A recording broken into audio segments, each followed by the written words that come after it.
ఒంగోలులో టీడీపీ జనసేన నేతల మధ్య డైలాగ్ వార్ ముదురుతోంది. ఒంగోలు నియోజకవర్గంలో ఎమ్మెల్యే అరాచకాలు పెరిగిపోయాయన్న బాలినేని కామెంట్స్ కు కౌంటర్ ఇచ్చారు దామచర్ల జనార్దన్.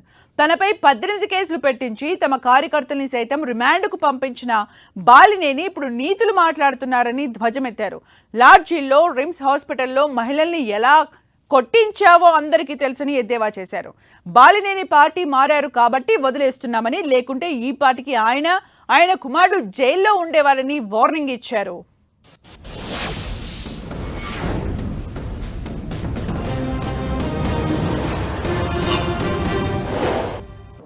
నేను ఒకటి చెప్తున్నా, జనార్దన్ నిన్ను చూసి భయపడేవాడు ఎవడు లేడు. నువ్వేదో కేసులు పెట్టించిన నేను చేయడం, నువ్వేం చేసాను చేసుకో. నేను ప్రజల తరపున నిలబడతా, ఇక్కడ దేనికైనా ఉంటా, చూసుకుందాం.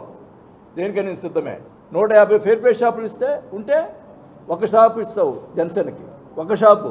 అంటే నీకు వాళ్ళు అణిగిమని ఓట్లు వేసేదానికేనా జనసేన వాళ్ళు చాలా కార్యకర్తలు చాలా ఇబ్బంది పడుతూ ఉన్నారు. చాలా అన్యాయం, వాళ్ళు ఓట్లు వేసి అన్యాయం పడ్డారు. వాళ్ళందరూ కూడా నేను అండగా ఉంటా.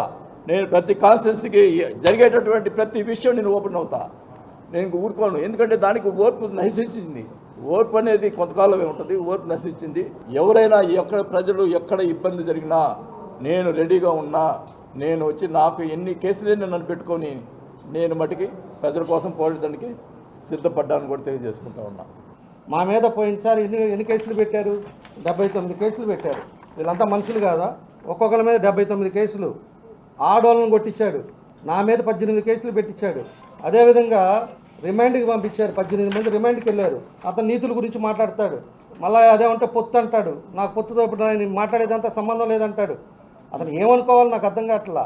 వయసు పెరిగిందో, ప్రెస్టేషనో, ఎల్లుండి ఏదో జిల్లా పోస్ట్ ఏదో వాళ్ళ కొడుకు అడిగాడంట, దాన్ని ఇస్తారో ఈరో అన్నీ పెట్టుకొని ఇవన్నీ పెట్టుకొని రావటం, చుట్టం చూపుగా రావటం, ఏదో ఒకటి మాట్లాడటం, వెళ్ళటం.